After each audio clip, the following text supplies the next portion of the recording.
You are now listening to Talk Loud Radio, sports, nerds, and pop culture. Deep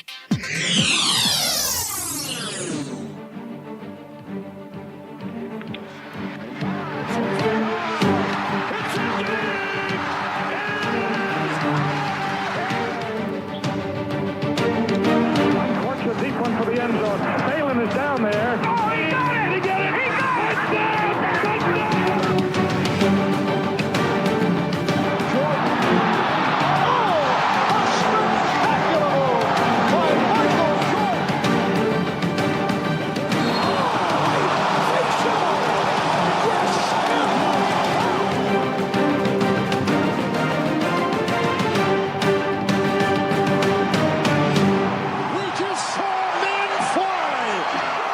What is going on, guys? All right, welcome to episode 13 of the Armchair Fantasy Show here on Talk Loud Radio.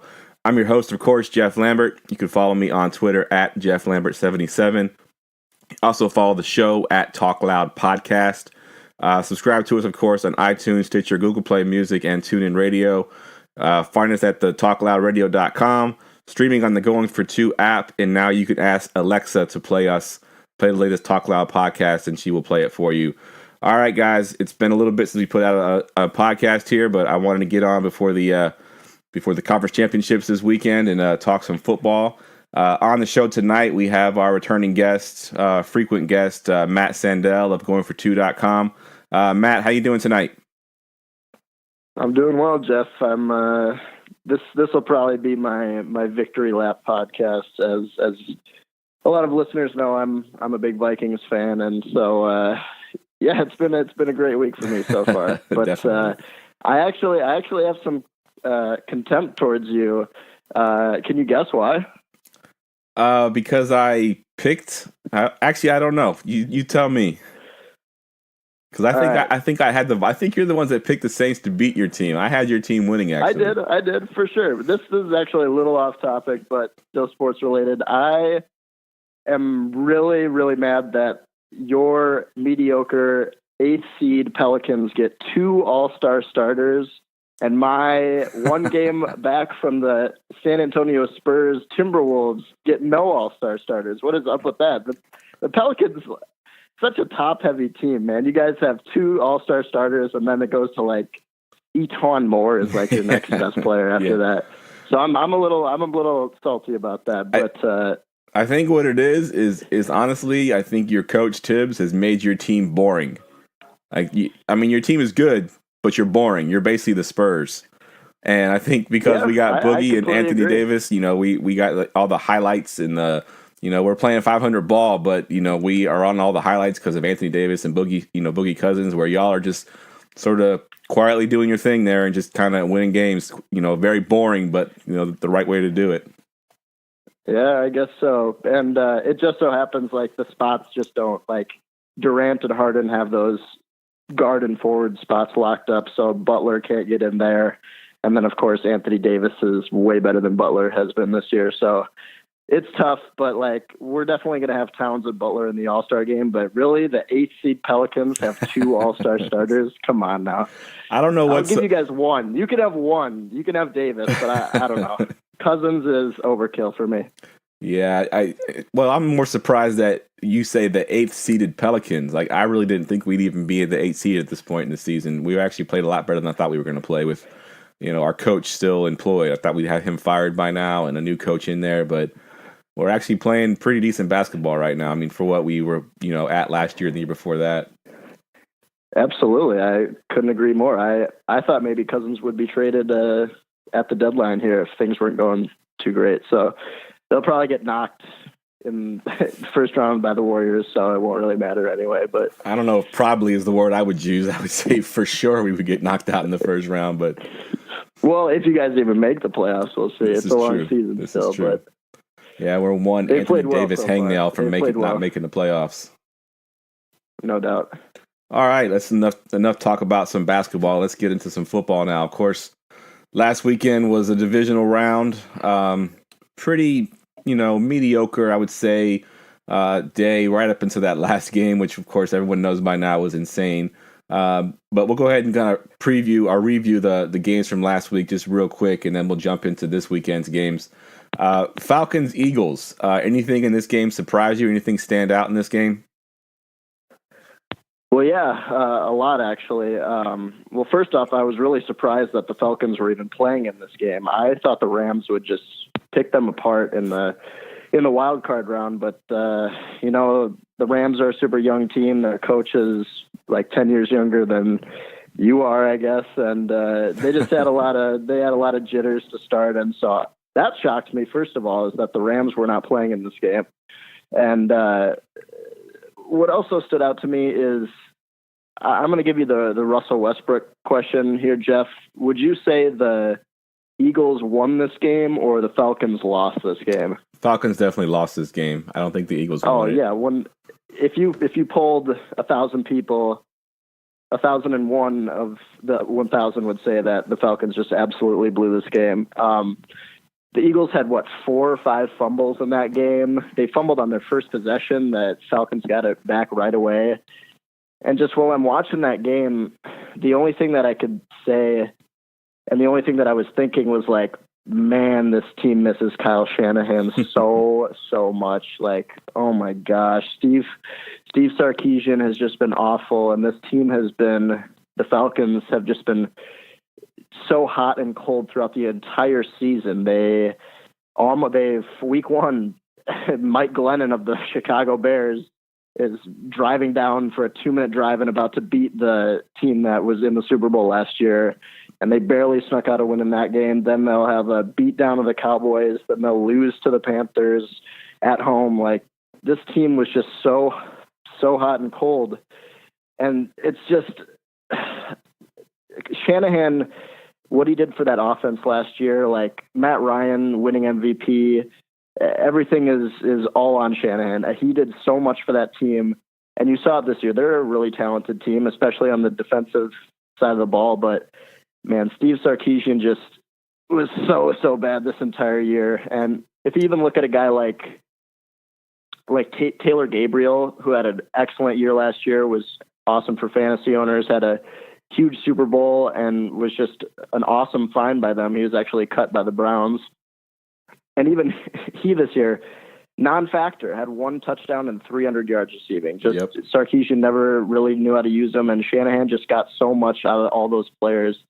And, offensive coordinators, they're the ones calling the plays. They're the ones who are really at the driver's seat in control. And, my team, the Vikings, are actually going to be in the same situation. And I'm kind of worried about it our OC, Pat Shurmur, has already accepted the job to the Giants, basically. And so we're going to lose a guy who took Case Keenum, Adam Thielen, and Jerick McKinnon, a team of those guys, and they're probably going to be playing in the Super Bowl. So it's tough, man, but just the night and day difference of this offense, has just been ridiculous. That's what stood out to me in this game, and it really showed. They only put up 10 points, and the Eagles just shot themselves in the foot so many times, and they just could not get anything done. Definitely.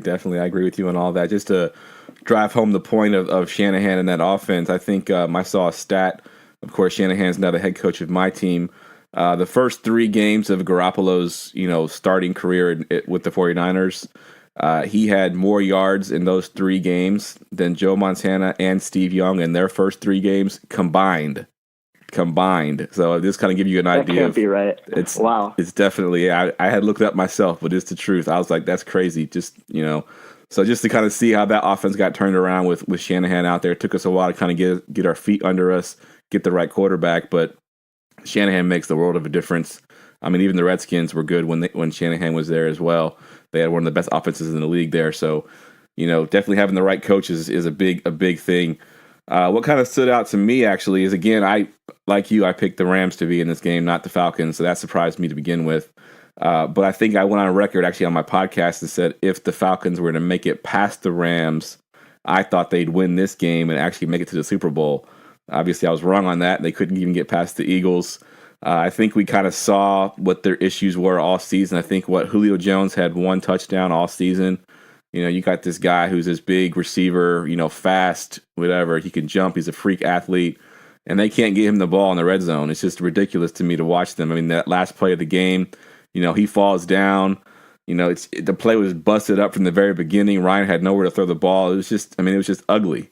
You would think that to have a guy like Julio Jones, you think you should be able. Play call. Yeah, definitely. He basically had one option, and when that option was taken away, he had nowhere else to go with the ball. It was just a terrible thing overall.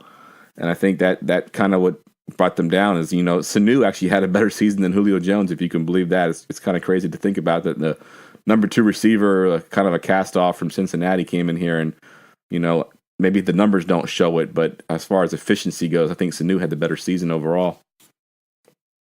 Absolutely. And yeah, that final, so the Eagles just continually, they fumbled kickoffs. They got that Jay Ajayi fumble. Like, they just could not hold on to the ball, and they still held the Falcons to just barely double digits, 10 points. And that final drive, 4th and 2, Ryan, the Eagles, they called it out. They're like Ryan's going right, and they didn't audible or anything. They just they knew what was coming and exactly what happened. They just predicted everything that was going to happen, and Julio fell. It was just a terrible play call. Just no creativity by Sarkisian. It was hard to watch. I mean, that offense was the best in football this year, and to see where they are today is just, man, it's tough. And that's all I have to say on the matter. I could not believe that they lost to the Eagles. I really can't. I thought they were going to win by like 15, 20 points. Agreed. All right, let's go to the other Saturday game, which was a bit of a surprise as well. The Jags going to Pittsburgh against the Steelers. Of course, the Jags beat them pretty handily early in the season. Roethlisberger had a career-tying high 5 interceptions in that game. Of course, that was the storyline going in. And then if Jacksonville can repeat that, of course, they went in there and wasn't quite the same. In the beginning of the game, it looked like it might be a blowout. It was 28-7 at one point. And then the Pittsburgh Steelers started to come back, making everybody a little bit nervous. But Jacksonville matched them pretty much tit for tat with their offense, was able to put up points and keep the Pittsburgh Steelers offense off the field for the most part.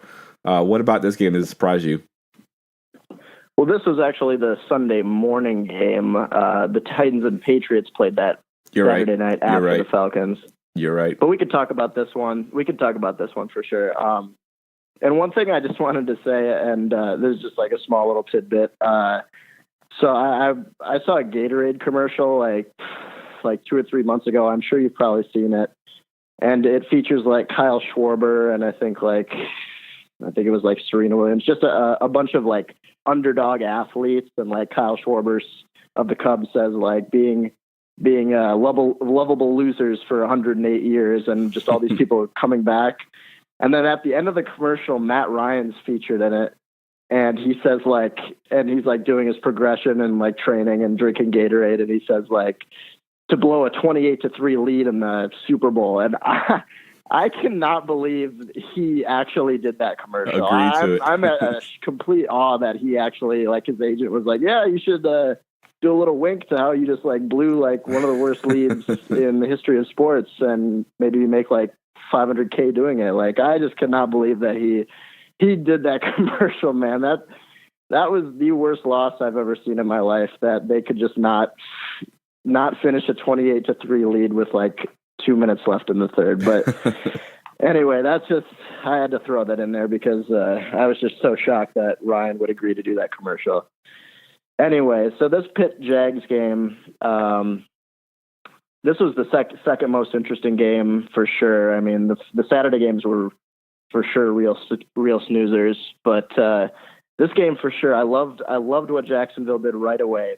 4th and 2, I loved this play call so much, and it totally worked by Doug Marrone. It's 4th and 2, you're trying to send a message in Pittsburgh.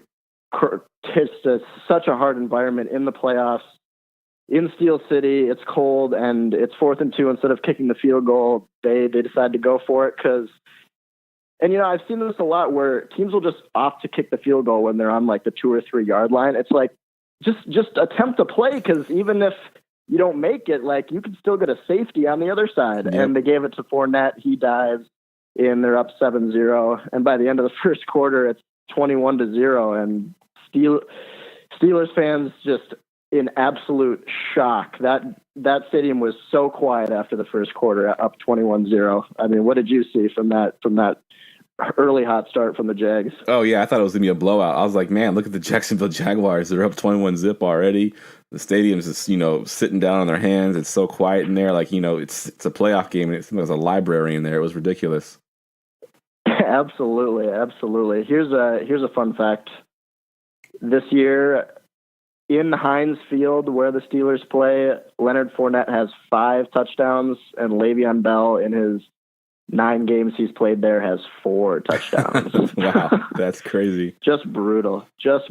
But anyway, so yeah, they were up 28-7 at one point, and I'm like, oh my God, this game's just over. And we talked about on our podcast a couple weeks ago. I said the AFC was super boring. We knew the Patriots were going to be in the AFC Championship game.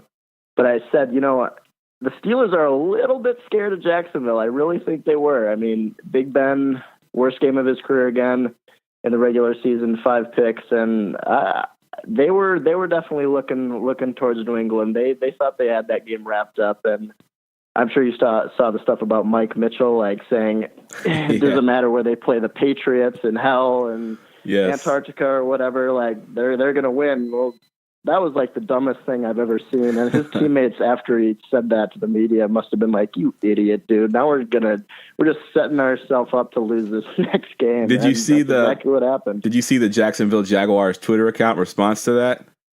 Oh, yeah. Yeah, they said, well, now you can play the Patriots on Madden. That was hilarious. Exactly. Oh, my God. I love when teams trash talk via Twitter. It's so great. I love it's like it's the actual verified account, just like some dude at the desk working for the Jaguars. So funny. But, another thing from that game, I mean, Antonio Brown's amazing. He's just unbelievable. The best receiver in football. The two touchdown catches that he had on AJ Boye, he was ridiculous. Just like, he caught it, and they were both just insanely ridiculous catches. And after he caught it, Boye would like look at the refs like, "Are you kidding me?" Like, and the refs was like, "Nah, dude, you just got burned by AB. Sorry, man. There's nothing I can do." Like, I think wasn't that his only touchdowns give up this whole season? Were those 2, I believe? I think I heard somewhere I don't know, but yeah, I think I heard somewhere that he hadn't given up a touchdown all year, and those were the only 2 touchdowns he gave up were to AB. Yeah, dude, both of those touchdowns and those catches and throws were ridiculous, and just Antonio Brown's amazing, and we all know that, but that he's playing injured, and it was awesome. I love Antonio Brown, and he killed it in that game, but it still just was not enough. And one thing, when I'm looking at the Steelers offense, you have Le'Veon Bell in the backfield, Pro Bowl running back. You got Big Ben, Hall of Fame quarterback, still pretty good. He's getting up there in age. Then you have Antonio Brown on one side, best receiver in football. You have Martavius Bryant, also super productive, excellent young receiver. Then you got like Juju Smith-Schuster is having an unbelievable year. He's your third option. And then even Eli Rogers had a ton of great catches in that game and just big plays. And that's your offense. And Vance McDonald had a big game too. Their tight end. Absolutely. He had 100 yards. Absolutely. And then you look at Jacksonville's offense, and it's Blake Bortles at quarterback, D.D. Westbrook, rookie at wide receiver, Marcus Lee on the other side, and then like I can't even name their third wide receiver. Like the discrepancy and the difference in that offense is unbelievable. And the fact that the Steelers lost that game, they should be embarrassed. Any other thoughts from that game? Yeah, I mean, that's basically it. Like the night and day difference of the offense to the defense. And it just goes to show you what defense, can still win championships in this league. Now, I don't know if they're going to get past the Patriots the same way, but that defense, especially for that first quarter, made the Pittsburgh Steelers look really bad. I mean, they couldn't move the ball at all. They turned the ball over on a fumble, like just the things that were happening to them. And that defense is legit. I said at the beginning of the season that their defense would be legit, and it definitely turned out that way. Absolutely. One thing I also wanted to talk about from this game was at the end, I don't know if you saw there, like they had 2 timeouts and the 2-minute warning, and Tomlin opts to onside kick it instead of just kick off to him. That was really dumb in my opinion. I couldn't believe he actually. I get like Fournette had been just destroying that defense all day, but I mean, I don't really know why he didn't kick it off, and I'm not the biggest fan of Tomlin. That was just dumb too. And then the fourth down plays by Todd Haley, who is now resigned or fired, I can't remember. I think it was a little bit of both, but 4th and 1, and you do a toss play to the right. Like, what the hell was that? Yeah, that they was lost retarded. like 4 yards on that play. It's like, oh my gosh, just run it. Just do a QB sneak for 6 inches. I just don't get it. You got a 6'5", 240 quarterback, and you can't get 1 yard. Exactly. The play calling in that game was just, ugh, I don't even want to. No worth discussing. And yet, the Steelers, I got to give them credit. Down 28-7. I'd probably just roll over at that point, but they still only lost 45-42. So I got to give them credit for coming back. And Big Ben had an amazing game, really. I mean, look at the numbers. It was one of the best games of his career. Definitely. Unfortunately, in a loss. All right, let's move to the other snoozer of a game, probably the worst game of this weekend. I think the Titans came out hot. Everyone got the hopes up that they can beat the Patriots. They had that first touchdown. They're up 7-0. And then it was all Patriots after that. I mean, it was pretty much all downhill after that. I don't think the Titans even put up any kind of resistance. Anything in this game you wanted to talk about?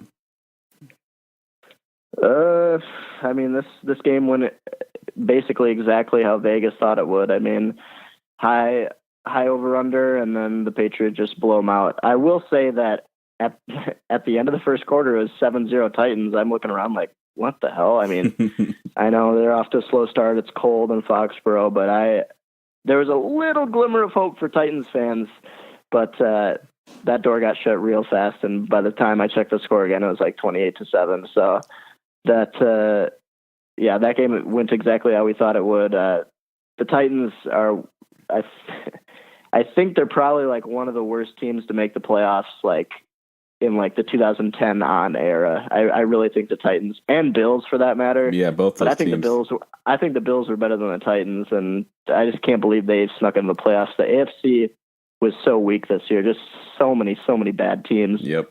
In the AFC. I think the only thing I took from this game was I'm the proud owner of a dynasty rookie, Corey Davis, who had a disappointing rookie year, but that touchdown that they caught, he made that catch. First touchdown of the season was a one-handed catch. It kind of gives me hope for next season that he can hopefully be a top-end wide receiver for me.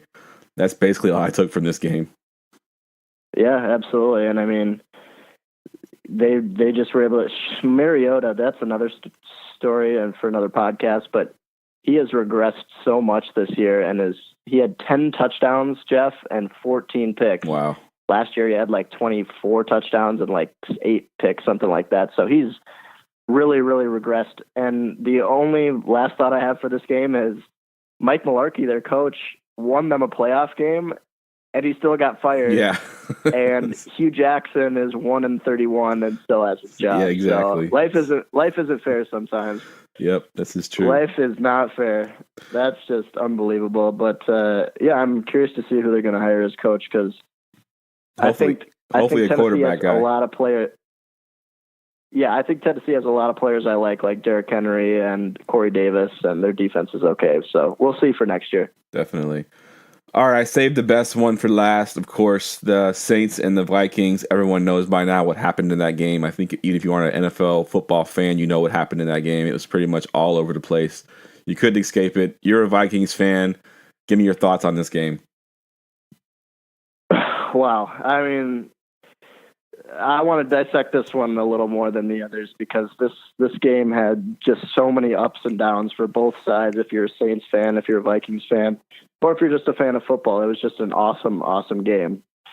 So to start off the game, I mean, it's a huge, huge hot start for the Vikings. And the Vikings, this whole year, I watched every single game.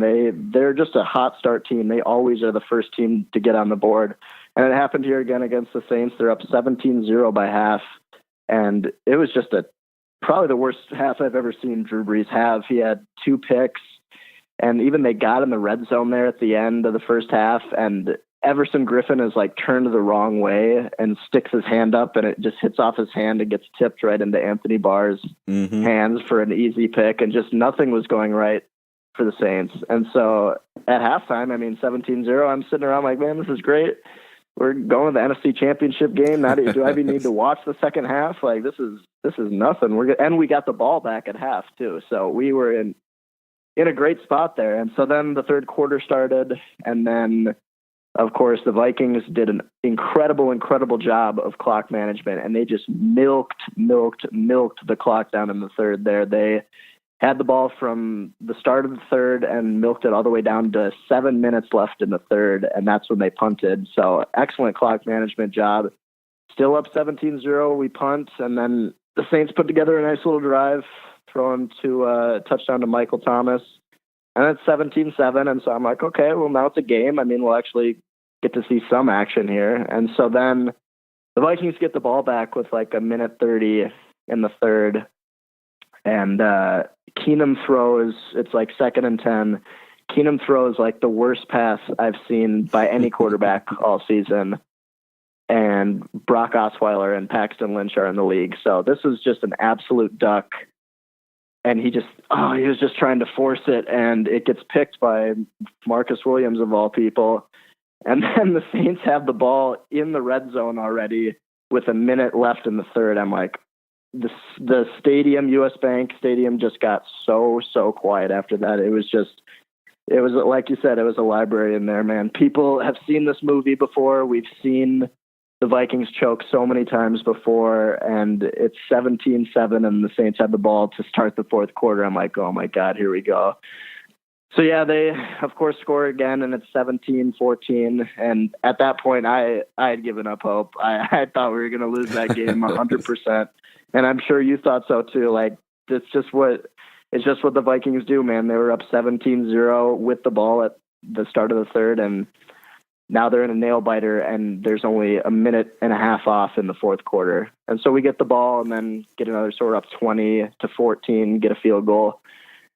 And then, of course, the Saints come back, and Kamara has that awesome touchdown catch in the end zone right over Kendricks. And 21-20 is the score, and it's just looking so bleak. And then, of course, there's the back and forth field goals there. And then, what can you say? 10 seconds left. Keenum has the ball, and everybody's given up hope. And then he throws the bomb to Diggs, and Marcus Williams misses the tackle.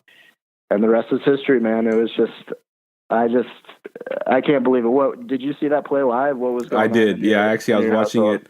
My wife's a Packers fan, as you know, so she was kind of rooting against the Vikings in this whole thing, and rooting for Drew Brees because she likes Drew Brees. And coming down there at the end, when they had a minute and 30 or whatever it was to drive down and get that touchdown, they got a timeout, and they can get this field goal, they'll be fine. They'll be up by 2 points, and I'm like, it's Drew Brees. I was like, he's going to do it. And of course, he went down and did exactly that, and started hearing like this, the announcers saying stuff like, this is the only other time that there's been a 17-point deficit, overcome this late in the game was last year at the Super Bowl. And they're all this like, talking about the Saints and this and that. And then, of course, that Diggs play happens, and then all that goes down the tubes. It becomes like, one of the probably the greatest plays in NFL history. Is they're probably going to be one of those, top 10 plays when they count down Super Bowl plays is, playoff game plays. And that's going to be one of them for sure. Because I've been watching football for probably 25, 26 years, and I've never, ever seen anything like that before in my life. It was unbelievable. So when Diggs makes that catch, like, I wasn't that surprised that he caught it.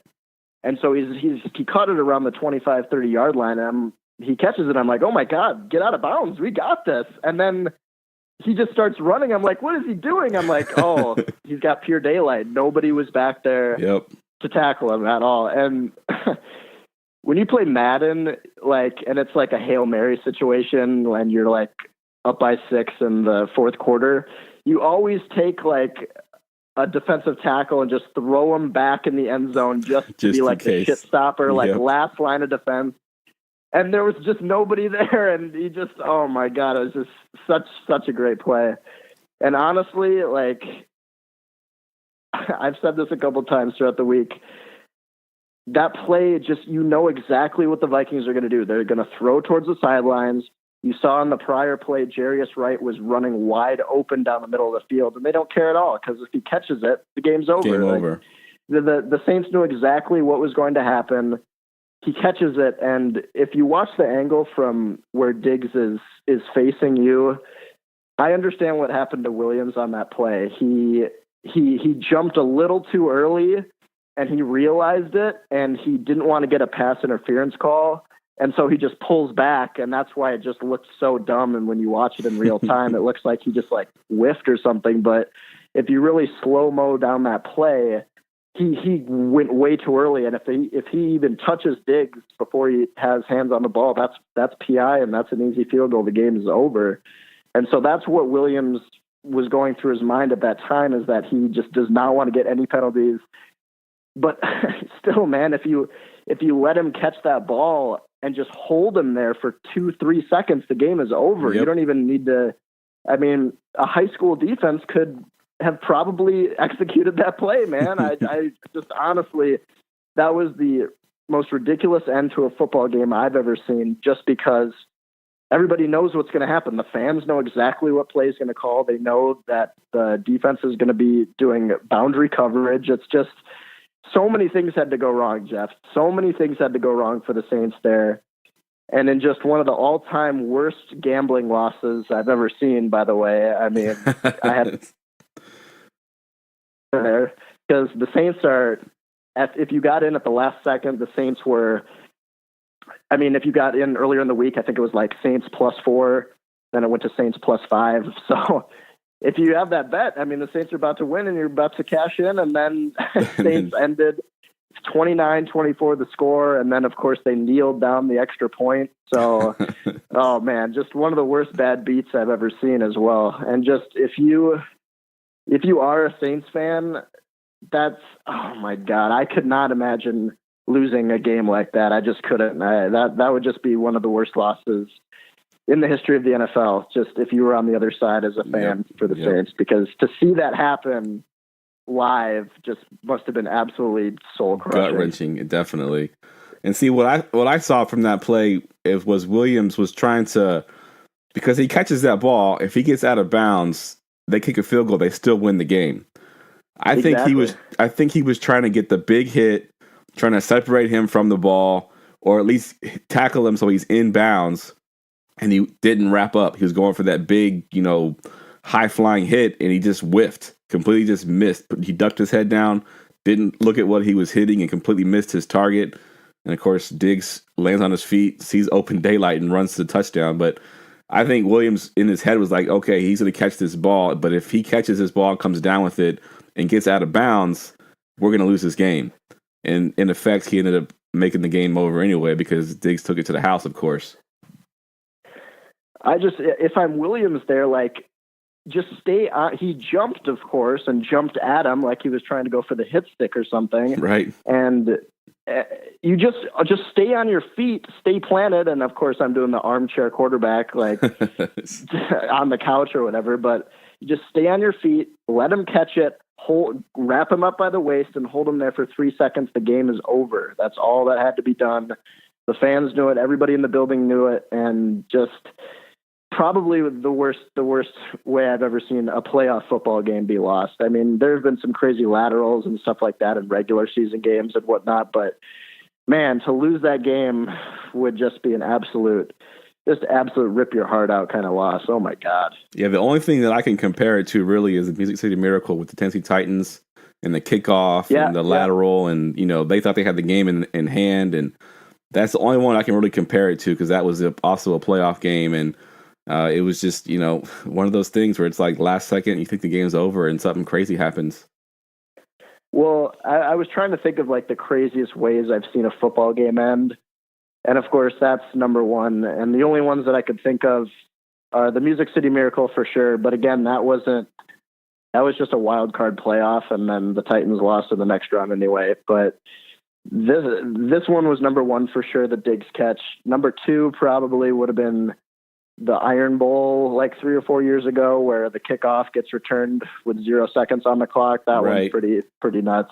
But again, like, that's just a fluke sort of thing that happens. That's not like everybody in the stadium knows what play you're going to run, and all you have to do is let him catch it and hug him. Like, that's not this kind of situation. And of course, Seahawks Patriots a couple years ago on the Super Bowl, the Malcolm Butler interception was that was pretty shocking too. But again, that's just an interception. I mean, it happened to be at the goal line, but this just I could not believe this. And of course, Vikings fans flipped out, and we'd have it no other way than to have the game end like that because it was amazing. It was a walk-off touchdown, but I have to be a little bit pessimistic because that play is, if that play happens a million times, it doesn't get completed any time in those million times. Exactly. That's how crazy this play was.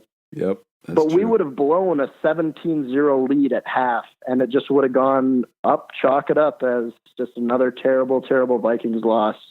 And that's kind of what I was at the end of that game. I was sort of feeling bad for y'all because y'all had that, field goal incident a couple of years ago where you had like a 30-yard chip in, you missed it. I think it was against the the Panthers that you were against. I forget who y'all played, but you missed an easy field goal and. Seahawks a couple of years ago. Yep, it was. Yeah, Blair I was Walsh. Like, here we go again with the Vikings, and then all of a sudden that play happened, and I was like, well, I guess not. Yeah, exactly. I mean, it was truly just an amazing play. Everybody in Minneapolis here is just ecstatic. That's all everybody's talking about. But I have to be a little bit pessimistic and be like, if this miracle play that doesn't happen 1 in 10 million times, we lose that game easily, and it's one of the worst losses in Vikings history, considering that the Super Bowl is coming to town here. But yeah, it was just unbelievable. An unbelievable play by Diggs. He'll never have to buy another beer in Minneapolis ever again. It was just probably the craziest play I've ever seen in a football game, to end one at least, for sure. Definitely. All right, we spent more time on the review than I wanted to, so we're going to go into these previews here and see if we can't fly through this really quick. Let's start off with let's go with the Jags and the Patriots first. We'll quickly go through position by position and just kind of compare. There's not going to be a whole lot of comparison in this game because I think it's so weighted to one side. But let's compare both quarterbacks here. Of course, you got Tom Brady, which I saw a stat today. He's been in 12 conference championships in his 18-year career. So basically 2/3 of his career he's been in the conference championships game, which is ridiculous for a quarterback. On the other side, you got Blake Bortles, who was deemed a bust basically as a quarterback. He's a number 1 overall pick. Everyone's kind of putting the bust title on him, and now he's in the conference championship as well. Compare these two quarterbacks and tell me if there's any advantage at all that Blake Bortles has over Tom Brady. I think he's taller than Brady. That's like about it when you want to compare. I think that's about it. I mean, you're looking at the greatest quarterback of all time against the greatest coach of all time, still doing that at age 40. But what's interesting about Bortles is like his career path is just so strange. Like he was the 3rd overall pick. Then he had like a slow start to his career. Then like a couple of years ago, I know you're a DFS player. Like Blake Bortles is like a must start cheap quarterback on DraftKings like every week. Like he was a fan favorite for that because he was actually really, really good. And it may have just been garbage time for most of those yards and touchdowns, but he was pretty good to start his career. And then last year was just an awful year for him. And then to start this year, basically the consensus worst starting quarterback in the NFL this year. I mean, when week 1 rolls around, even Trevor Siemian was better than him. So I don't know. I mean, what Bortles did in that Steeler game was really impressive, especially on 3rd down and in the red zone. He was really, really good. I was really impressed, especially, I'm not sure if you watched that Bills game, but the first half Bortles' performance in the Bills game could have been done by you or me. I mean, it was just, he was missing wide open guys from 3 yards away, just like throwing it like 2 or 3 yards over their head. It was painful to watch. So I don't know what Blake Bortles we're going to see come Sunday, but I think the Patriots defense will figure him out. Yeah, I agree. I think Bortles, like you said, he had that sort of up and down sort of career. And that year you're talking about when he had a really good career, ironically, I think him and Tom Brady tied for the league in touchdowns that season. I think they both had 32 touchdowns. So just to give you an idea of how good he was that year, and then to follow it up last year with the terrible year. Of course, I drafted him to my Dynasty League and had a terrible year in Dynasty because of it, because he wasn't anything near what he was the year previous. Then to bounce back from that, I mean, he wasn't, a world beater, but he had a good running game. a great defense, probably the best defense in the league probably, and he kind of just did the game management thing. He didn't need to have to beat them with his arm anymore. Hand the ball off to Fournette, ride the defense, don't turn it over. I think he had gone like 8 straight games without an interception until he came and played my team, the 49ers. He threw 3, but before that he hadn't thrown a pick in forever. And if you can do that with a good defense, if you can do that with a good defense and you got a good running game, you can win games. And I think that's what he did. Now, to compare him to Tom Brady, there's really not a whole lot that you can compare there. I think Tom Brady is, Tom Brady's the best quarterback there ever is. And I hate to say it because I'm a Joe Montana fan, obviously. The only thing I would say that Blake Bortles would have over him is I think Brady's deep ball is not quite what it used to be. And Bortles has a pretty decent deep ball. He's got a big arm. So that's the only thing I would compare as far as quarterbacks. If he had any slight advantage at all, is that he can push the ball downfield more than Brady can. Yeah, absolutely. And I mean, it's amazing that the Jaguars got the 3 seed in the AFC. It just shows how bad the AFC was. And man, the Jaguars defense were early on in the season, they were getting like a touchdown a game, like a touchdown, 7 points of every Jaguars score was because of the defense, not a Blake Bortles play. Yep. Unbelievable. Definitely. All right, let's go to the running backs now. Of course, we got Leonard Fournette on one side, and then the Patriots have about 9 different running backs. They just kind of switch in and out all game long. You never had any idea who's going to be in the game. Who do you give the edge to as far as running backs? I mean, Dion Lewis has been just incredible for the Patriots this year, and but Leonard Fournette, this is actually a lot tougher than I think the casual fan would realize, because I think just all the committee backfield that the Patriots have, just James White, Dion Lewis, Rex Burkhead, like they get it done, man. And I think Fournette's yards per carry actually dipped quite a bit towards the end of the season. I think he was only at like 4 yards a carry.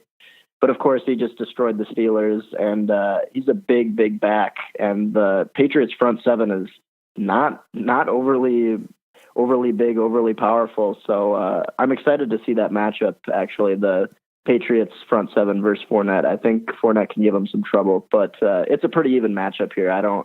They both do different things really well. Definitely. I think that's the only way that the Jags can beat the Patriots. If they can run the ball, control the clock, keep Tom Brady on the sideline, they have a chance. But that's the only area I think that they have the advantage. Because going to wide receiver, I think, of course, you got the Patriots receivers, the typical receivers that they always have, those little short, quick guys, those little quick little screens, those little over-the-middle plays. They've been doing it for years and years and years. No one seems to be able to figure it out.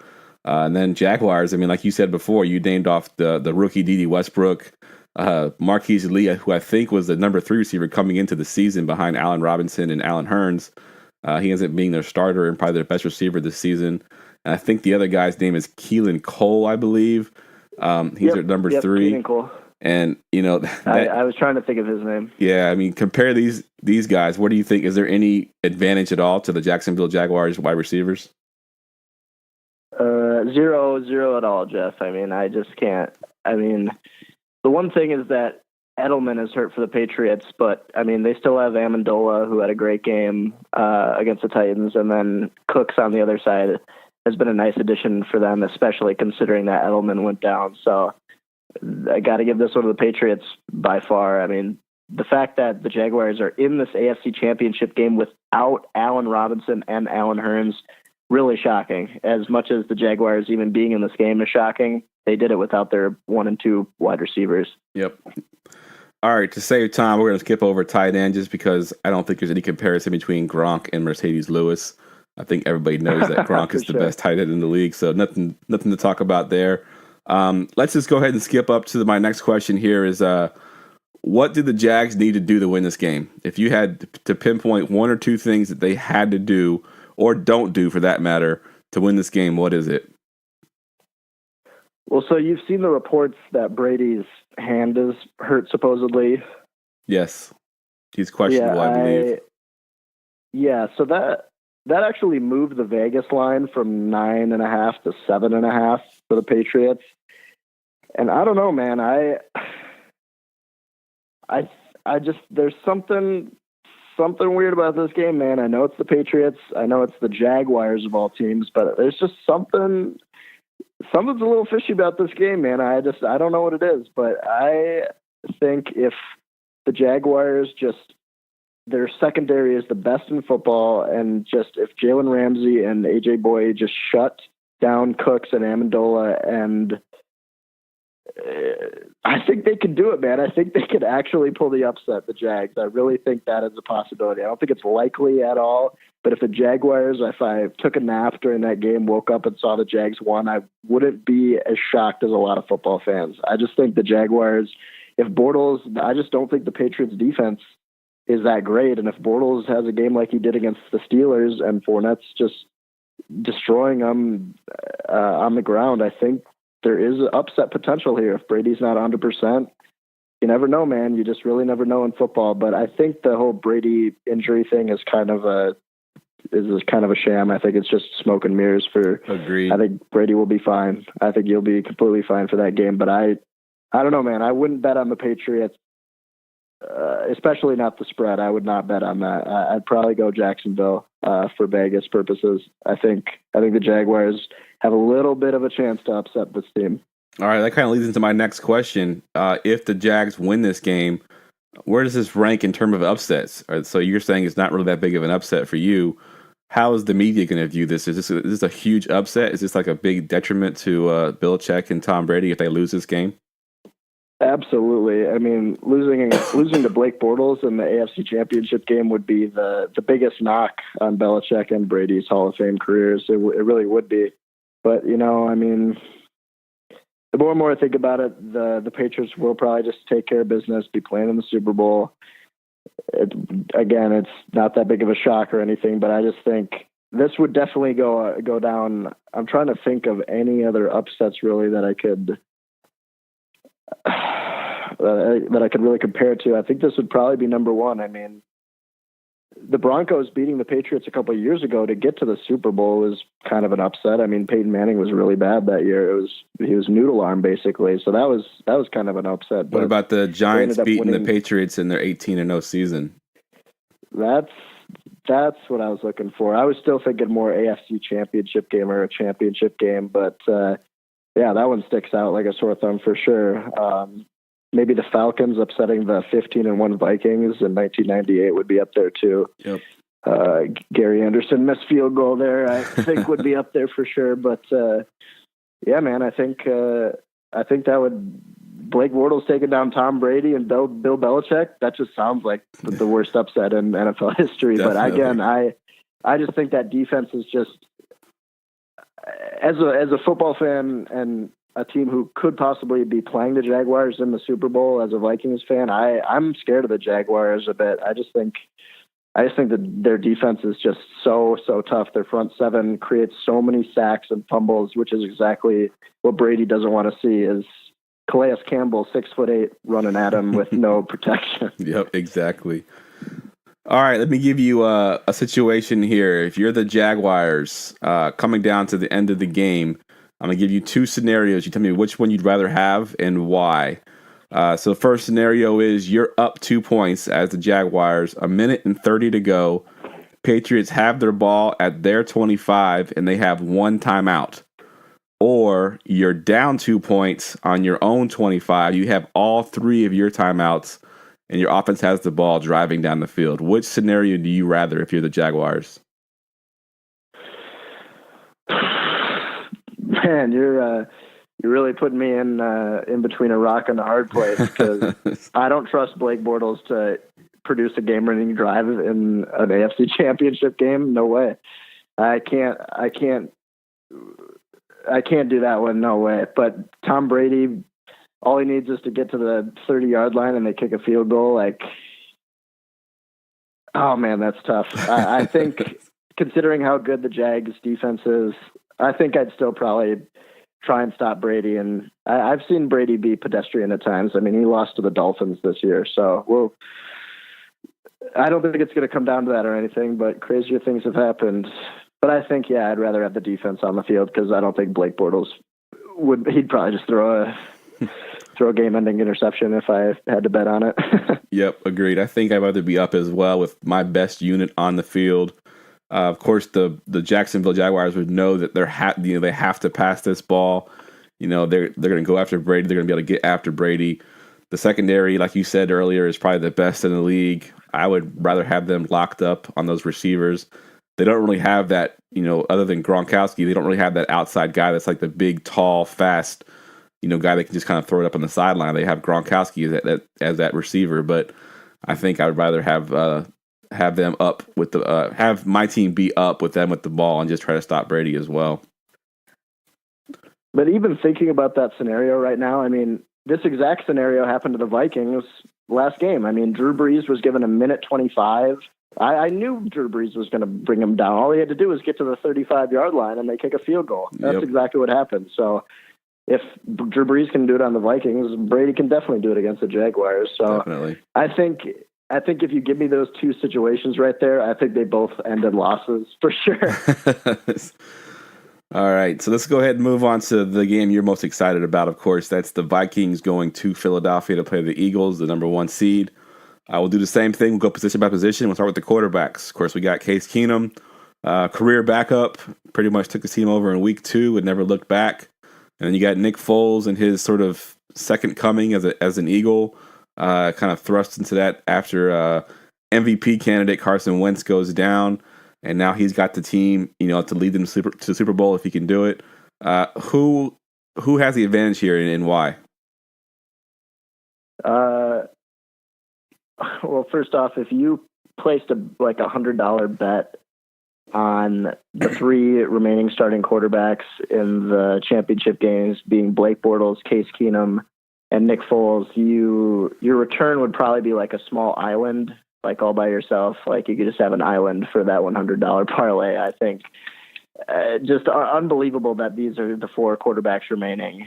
And I've talked Keenum up a lot on these podcasts. I just think him and Foles, former Jeff Fisher quarterbacks. So I think that was really the only test. And we know how bad of an offensive coach Jeff Fisher is. So I think Keenum never really was bad. I think he was actually just in some bad situations with some really boring, as Todd Gurley called it, middle school offense. And I think Keenum's actually a pretty decent quarterback. He just has excellent pocket awareness, and Nick Foles is just he's Nick Foles, man. That's all you have to say. I think he did not win the starting job. He just has to have it because Wentz got hurt. So I think Bradford and Bridgewater are completely healthy on the sideline, but Keenum played so well that his job is still safe. So I got to give the edge to the Vikings here for sure. Speaking of parlay bets, this is something that I saw on Facebook, on one of my Facebook groups. It's kind of unrelated, but I thought I'd bring it up to you because I know you're a betting guy. Someone posted in the Facebook group, it wasn't their actual their bet, it was a friend of theirs. But I guess sometime early in the season, long before we knew who was going to be good, they did a parlay bet for 3 different, sports. They had Sergio Garcia winning the Masters. They had Alabama winning the championship game, and they have the Patriots winning the Super Bowl. And they put down like $100. That. It's ridiculous. And he can win like 11 grand or something. It's like insane. No, I think that return is like, well, first of all, that's not even that like shocking of a parlay. Like that's the only shocking part was Sergio Garcia there. Like Alabama and New England. But what that guy can do is he can hedge and bet a lot of money on the Patriots to lose the Super Bowl. That would be one way to do it. Or he can also, they let you cash out early because they don't want to lose 56 grand or whatever. So he can cash out at like 20 grand if he wants. So yeah, I saw that post too, actually, Jeff. That's, man, good for him. What a call. Yeah, exactly. I mean, he didn't have to put that much up there. And the Sergio Garcia call was the big one because, yeah, you're right. I mean, Alabama and the Patriots were basically favorites going into the season. So, but yeah, Garcia was the big one there. So yeah, sorry, off topic there. Betting golf is just dumb. Yeah, I agree 100%. Because you never know what's going to happen. All right, let's look at the running backs now for the Vikings and the Eagles. Of course, the Vikings had Dalvin Cook, phenom rookie. He went down. They kind of replaced him kind of by committee with Jerick McKinnon and Latavius Murray. The Eagles, they've been kind of the same thing with sort of a committee. They traded for Jay Ajayi. They have a couple rookies that they use. They got LeGarrette Blount. Who do you give the backfield? We'll just take the whole backfield as a whole. Who gets the advantage here? I keep forgetting that Dalvin Cook is still on our team. I keep forgetting that that's the thing next year. So that makes me a little happy if we actually end up losing the Super Bowl or losing this next game. But I still honestly got to give it to the Vikings because Latavius Murray a couple of years ago for the Raiders led the league in rushing, led the AFC in rushing. My apologies, and he's actually a really good back. And we signed him before we drafted Dalvin Cook, and then I'm sure he didn't appreciate it when we drafted Cook, and then he sort of took the reins. But Murray's been really good, and Jerick McKinnon has been awesome this year as like a sort of Deion Lewis, James White type, like catching easy dump-off passes and screen plays out of the backfield. Jerick McKinnon has been awesome this year, so I got to give the edge to the Vikings. I mean, and the Eagles have some good backs too, and Corey Clement and Jay Ajayi has been really solid for them because he looked like garbage in Miami there this year, and then Definitely. He sort of turned it around. I was listening to the Bill Simmons podcast, and they were saying, Adam Gase sure is threatening players in Miami. Like, man, if you don't want to work hard, you can just get traded to a contender in the other conference. Yeah. Like, oh, you better watch out. We're going to trade you to a good team. Yeah, I thought that was hilarious. That is pretty funny. Yeah, Jay Ajayi has been really good for them, and so.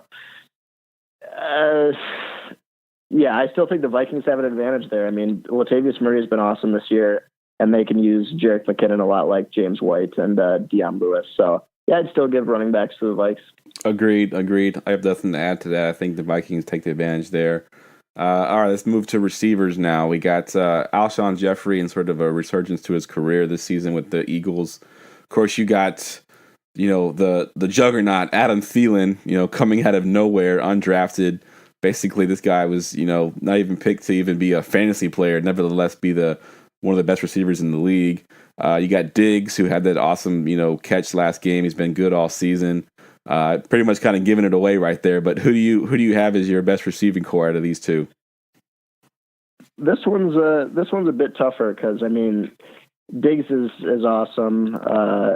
Definitely a fan favorite here in Minnesota. And, of course, Adam Thielen, just unbelievable season for him. And he's really earned it. He's been through so much, and just the odds were completely against him to make the Vikings and let alone be an 1,000-yard receiver in the NFL. So some of the catches that I'm sure you saw, some of the catches that Thielen made in that divisional game against the Saints were just unbelievable. Ridiculous. Just unbelievable that he would just jump up over Lattimore with the penalty PI call there, like just unbelievable. So I think Thielen and Diggs, man, they're not household names to casual NFL fans, but Jeffrey and Aguilar has been probably, how in the NBA they have most improved player. I think if the NFL had that award, I think Nelson Aguilar would probably win that this year. He's been excellent. A lot of it has to do with Wentz, but Aguilar looked like a first-round bust and just could not catch anything, and now he's like a 900-yard receiver. So it's a lot closer. I still think, I'm not trying to be biased or anything, I still think the Vikings have an advantage at wideout. No, I agree there as well. I think the name of Alshon Jeffrey makes people think that they have the better receivers, but I think if people actually looked at it and watched the Vikings games, Diggs and Thielen are really good receivers. I mean, they've been good all season. They didn't just come on in the last couple of games. They've been good the entire year. A friend of mine in my Dynasty League actually owns both Diggs and Thielen, so he had a pretty decent season with those two guys in his lineup. I think the Vikings here get the advantage as well. Tight end. I mean, also have the better quarterback throwing. So agreed. All right, tight end. We got Kyle Rudolph. Been a Viking for quite a while, and then we have Zach Ertz, who finally had a sort of breakout season that we've been predicting for it seems like forever now. Who you got the advantage here? That's so funny. I was thinking the same thing. Like Ertz has been on like the cusp of fantasy owners' minds for so long. Like, oh, when's he gonna have his breakout? Well, it finally happened this year. besides Gronk, he's probably up there, and Kelsey, of course. Can't forget about Travis Kelsey, but he's probably the third best tight end in the league right now. So Kyle Rudolph, also former Pro Bowler, and had an excellent season. So he's good too, of course, and he really helps out Keenum in the short yardage game. But Ertz is by far the better tight end. And Burton, backup Trey Burton for the Eagles, is really good too. So I think they definitely win the tight end battle here. Yeah, I agree there as well, because you're right. Ertz is probably the third best, if not second best, tight end in the league. I think he's got like a per catch yardage per catch of a receiver, basically. I think it's like 7 yards, catching the ball, and of course he can run with it after the fact, but it's like 7 yards per target, which is like a receiver sort of passing down the field. Looking at the defenses here, we've got two good defenses. The Vikings seem to get a little more hype over the Eagles, but the Eagles defense has been good all season too. Who are you going with the defenses? This one's a lot tougher. And one point that I definitely wanted to get in on this podcast, which of course goes hand in hand with the remaining quarterbacks that are playing in these games, is that defense wins championships, Jeff. Everybody knows that. It keeps being the mantra every year, and yet some teams like the Steelers, whose defense just did not even show up. They didn't even make it to the bus ride to the game against the Jaguars. It just teams this draft are just all going to be taking first round picks on defensive players, because you have Keenum, Foles, and Bortles with good defenses. Those quarterbacks can get you to a championship football game. So it's amazing that all three, Eagles, Vikings, and Jaguars, all top three in DVOA, which is the big stat that all the gurus and the stat Moneyball guys like to look at. And so I think it's very close, but again, I think the Vikings have so many playmakers on that defense, and so many just guys that it's just like a working machine. It's just like everybody does their job. Sendejo's been great, and their front four is just absolutely terrifying with Griffin and Linval Joseph, and Xavier Rhodes might be the best cornerback in the league. So I think you got to give it to the Vikings here too. What do you think? I agree there 100%. I think the Vikings get the advantage there. The only advantage I would give to the defense and the Eagles is the fact that they're playing at home. I think that stadium's going to be rocking. It's going to help that defense out a little bit. Oh, my God, yeah. So that's the only advantage there I'd give them is that stadium. They're all going to be wearing their dog masks. I don't know if you saw that or not, but Amazon has now sold out 3 times on those underdog masks. Yep. The whole thing is going to be wearing them. Yep, it's going to be a sight to see. That's for sure. All right, oh, man, go ahead. That does scare me. That does scare me for sure. Is just the link is going to be insane. And we know how passionate Eagles fans are. We have a couple of writers who are big Eagles fans. Those guys love their team for some reason.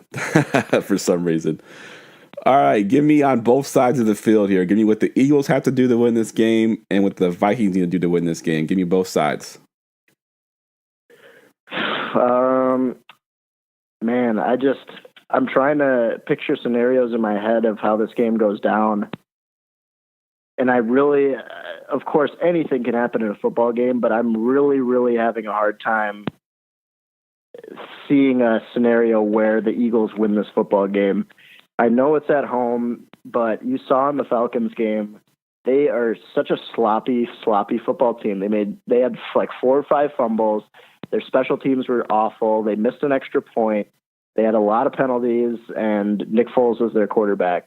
And I just can't really see a path where like Jay Ajayi runs for like 150 yards. I just don't see that happening. Or like Foles just destroys Xavier Rhodes and Harrison Smith. I can't really picture that happening, to be honest. If some fluke happened where Keenum was just really, really bad, and the defense got a couple defensive touchdowns or maybe a punt return, something crazy like that, I think that's the legitimately only way that the Eagles win this football game, is just some fluke defensive or special teams touchdowns, because Foles isn't carving up that defense. And I think it's Keenum's game to lose, man. I really do. Agreed 100% there. I think I'm with you. I think the Vikings are going to win this game. I actually, like I said, I thought that the Patriots would be not the Patriots. I'm sorry, the Falcons would be in this game. Not the. I'm sorry, I'm losing my train of thought here. Sorry, I'm trying to do something on my phone here to pull this up, and I'm losing my train of thought. I was trying to see what the weather was like in Philadelphia this weekend, because that was the one thing I was going to point to. If the weather is bad, that could sort of even the odds. But looks like it's going to be sunny, 55 degrees. It's going to be perfect football weather. So I don't think there's going to be any advantage that the Eagles are going to have going into this game. I think the Vikings definitely have the advantage in every way, except for the home field advantage. And I think the Vikings definitely can go in and win this game quite easily. Yeah, I think so too. And, props to you. You even believed in the Vikings before I did, because on our podcast a couple weeks ago, I said it would be Saints Patriots in the Super Bowl, and if not for a fluke play, I would have been right. But now it looks like you're going to be right. I think Vikings Patriots in the Super Bowl. And did you happen to see that weird thing? I saw it on Facebook and just a couple things on Google. Like the NFL released like a photo of like Super Bowl 52, like prematurely, and it was a picture of Keenum and Brady. Yeah. Do you know what I'm talking about? Yeah, I did see that, exactly. Yeah. What the hell was that? That's hilarious. What the hell is that? It looks like the games are rigged, Jeff. It looks like this podcast meant nothing, and that I guess we were right the whole time. Like, what? That's weird, man. I don't know what was up with that. I think when they get down to this, like I think it even happens with commercials too. I think they record, commercials for each scenario when it's down to like the last four teams. Yeah. Just because the time frame that they have to turn around and do it is very short. So I think maybe something that like along that lines happened where they just created, a scenario for each possible scenario, and then it just somehow got leaked out there. I sure hope so, man, because if not, and we find out the NFL is rigged, like, man, nobody's going to watch it. We're going to be watching the XFL after this happened. But I think it's the most probable Super Bowl matchup, obviously. I think you're right. That's what happened. That's what I hope happened, because when I saw that, man, that's pretty, it had a lot of people putting on the tinfoil hats, Jeff. Definitely. Just on a side note here, how boring of a game would it be if it's Jacksonville and Philadelphia? Oh my God. I was thinking the exact same thing. I was like, that cannot be the Super Bowl that fans around the league deserve. That just cannot be it. And one other side note that I've thought of a couple times is like, what if the most improbable scenario, what if Nick Foles wins the Super Bowl for the Eagles, who have never won one before? And like, what do you think Wentz, like, would he be happy about that? Or like, he's like, well, what the fuck? I wasn't even the Super Bowl. I didn't even play in the Super Bowl that we just won. This is my whole team the entire year. Then Foles wins it. He doesn't get credit for that. Like, I think Wentz is secretly rooting against the Eagles, man. I think he doesn't want to see Foles get a Super Bowl while he's in the hospital, And is there any scenario? Because obviously, if that did happen, Wentz is the quarterback next season for the Eagles. But is there any scenario ever in history where a quarterback won a Super Bowl and then was basically benched or maybe even cut from the team the following year? Yeah, I completely agree. That would be the craziest scenario to happen. And this season in the NFL this year, Rodgers isn't in the playoffs, Russell Wilson isn't in the playoffs, and the Cowboys aren't in the playoffs. This has just been a super, super strange year. The AFC is terrible. Of course, the Patriots are always in it. But this has been one of the weirdest years in football that I can remember. I agree 100%. All right, I'm going to give you the same scenario because you're a Vikings fan. You are the Vikings. So do you want to be up to a minute 30 to go, Patriots with the ball on the 25, they have one timeout? Or do you want to be down to on your own 25 and have all three timeouts? Which scenario do you want? Oh, man. I want to turn off the TV because I know both scenarios are going to end badly. I mean, that's same with the Jags, man. I just think, oh, man. But this could be, if this is the Super Bowl that all NFL fans deserve, I think it could be a game like that for sure, where something like this actually happens, because these teams are so evenly matched at different things. And I think the Vikings defense can really really give Brady some problems. And so I think I'd rather try and stop Brady. Just like I just don't think Keenum last minute drive. But however, in the divisional round, he had to lead 2 last minute drives in like the last 2 minutes. He had to do it for the field goal once, then to win the game with Diggs' touchdown. So I've seen Keenum do this before. We all have, and we're all witnesses. And I don't know. I think I'm going to change my answer. Yeah, I think I'd rather see Keenum try and drive on the Patriots defense. I think he can do it. I agree 100%. I think he could do it. I think that's how I would want to be in the situation where I can keep Brady off the field, because that scenario is going to cut you. If it comes up, that's all they're going to talk about. Brady again, driving down, getting the field goal, getting the win. I think I'd want to see Case Keenum drive the ball down and get that victory. It'd be kind of cool to watch. Now, how disheartening would it be as a Vikings fan, Case Keenum drives him down into field goal range and y'all miss the field goal? In our home stadium at US Bank Stadium, Super Bowl's coming to Minneapolis, and that would be, I don't know, man. I would have to take like a month off work for that, man. I couldn't go to work after that, dude. I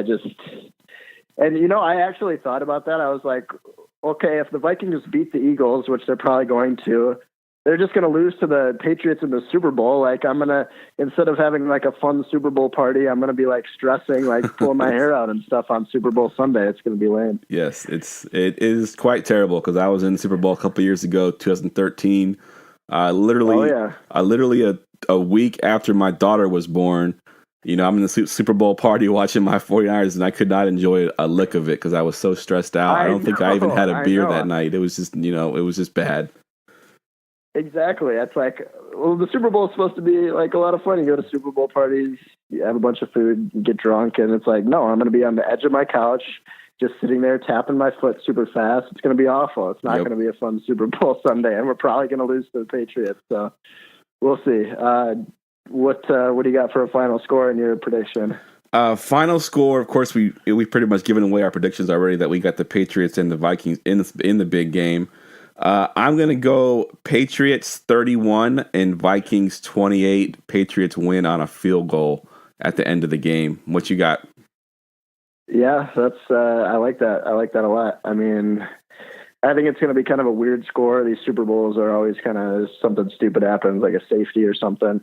I think it's going to be something like 22-17 Patriots over the Vikings. Yep, I think that's probably what's going to happen. All right. Now, I know you had something that you wanted to bring up there, too, that you wanted to talk about. Best game of the year, something you wanted to talk about. We'll go ahead and do that real quick. Oh, yeah. Just in honor of the NFL season being almost over. It was just a ridiculously crazy season. What was the best game that you saw this year, regular season? I think most people would say the Vikings game was probably the best that they saw. Regular season, what was the best regular season game that you saw? All right, I'm going to go a little unorthodox just because I am a huge fan of the 49ers, and I know there's been other games that were probably better to watch. They might have been better played. There's bigger plays. There's more crazy things happening, but I'm going to go with the 49ers playing the Jacksonville Jaguars. I believe it was like week 14. We had already, won a few games. We beat the Titans the week before. We had beaten a bad team. I can't think who it was, but the week before that. That was sort of the game where I was like, if we can win this game, it sort of gives me hope for next year that we're actually a legit team. And of course, we go in there. Not only do we win the game, this is the best defense coming into our place. We dropped 44 points on them. They're never really in the game. They kind of made a run there in a little bit, but we kind of came right back, put some more points up on the board. And as a fan of the 49ers, I was excited again for my team. Here we are. We went 0-9 to start the season. We're now on a 3-game, which eventually became a 5-game winning streak. It was a great way to end the season. We were 6-10, which is better than I expected us to be this year coming into the season, and it gives me hope for next year. So that's the game I'm going to pick. Which game did you have? Man, you guys really ended 6-10. That's your record. Yes, after 9-0 start. God, an 0-9 start. Ridiculous. Yeah. Yes. Oh my goodness. Well, first of all, did anybody really think C.J. Bedford was going to be like your long-term solution at quarterback? Exactly. Was that really a thing? Did people really like? I hope not. Was he a third-round pick? He was, a third-round pick. He might have been a fourth-round pick now that I think about it. I think they really expected Hoyer to sort of be that placeholder. And I thought that they were basically banking on Kirk Cousins coming there. I think the Garoppolo thing just kind of fell in their lap. I think it was a joke. I don't know if you heard it or not, but when Lynch actually called Belichick to, do the trade, he first asked if he wanted to trade Tom Brady. So I think maybe he sort of like said, "Well, is Brady available then?" Exactly. Garoppolo's back. Exactly. Funny. But my favorite game of the season, I got two that were close, 1 and 2. One of them involves your team, actually. It was week 3. It was a Thursday night game, actually, which are usually pretty crappy. It was the 49ers versus the Rams. Just a super high-scoring, fun, back-and-forth game. A lot of touchdowns, a lot of action in this game. Gurley and Carlos Hyde going back and forth. It was a great game and a lot of fun. Spiced up a Thursday night for me. So that was probably one of the better games that I saw. And then another one, Deshaun Watson going into Seattle, was an awesome game too. That was a super high scoring back and forth. Of course, the Seahawks actually ended up winning that game, but man, Deshaun Watson gone too soon. It could have been a really interesting playoffs if he had actually stayed healthy this year, but probably would have lost to the Patriots anyway. Exactly. Yeah, that Rams game would have been on my list if we had won that game, but I got a little upset because they called a phantom pass interference call that pushed us out of field goal range at the end of that game that I sort of still hold a grudge over because there was no offensive pass interference in that game. But they called it on us, backed us up out of field goal range. We had to punt the ball, ended up losing the game. That was, I think, during the stretch of games where I think it was like an NFL record 5 straight games that we lost by 3 points or less, which is a crazy stat right there in its own right. Well, it just shows how good of a coach Shanahan is. Exactly. I mean, that team, your team on paper was really, really bad. Yep. Until you got Garoppolo. So one thing I just wanted to end on before we go is, as you and me are fans of NFC teams, how much of an absolute bloodbath the NFC is going to be next year if, and I think you and me agree on this, the 49ers are good next year. You got the Vikings, you got Rodgers coming back, the Lions are always pretty good. You got, of course, the whole AFC South, Panthers, Falcons, and Saints, all really good. And then the Rams are good now. Of course, Seattle still has Russell Wilson. And then if the Niners actually, who are, what did you tell me they were, 11 to 1 odds to be in the Super Bowl this year? Yeah, exactly. It blew my mind. That if the 49ers are actually good with Garoppolo, which I think they are going to be, like, and the Cowboys, I mean, with a full season of Zeke and Dak, like, oh my gosh, it's going to be just absolute bloodbath next year. So, and then it's really the only speculating a little bit, but what if Kirk Cousins ends up as the New York Giant with that offense and how that would look? Oh, geez, yeah. The Giants don't scare me that much. I think it was poorly run, but yeah, of course, that's man, it's just going to be so. That's why the Vikings need this Super Bowl appearance now, because it's going to be unbelievably tough to get back there. And you don't want to lay an egg like the Falcons did, who that loss 28-3, that one keeps you up at night. And I guarantee Matt Ryan has lost sleep over that one. That's just one that you never get over. Definitely. All right, that wraps up the podcast. Once again, Matt, I want to thank you for coming on. I know we always have a hard time linking up because of my crazy schedule, and we've had to postpone this podcast multiple times, but I will try to get better at having these things on a scheduled time where we can actually get these things done. Hopefully we can start doing them a little bit earlier in the day. But again, thanks for coming on, man. I appreciate it. And definitely after this weekend's games, if you're not too heartbroken if your team loses, we'll have you back on the podcast. Yeah, or you might not hear from me for a few weeks, but we'll see. All right, man. Have a good one. Take it easy. Have a good night.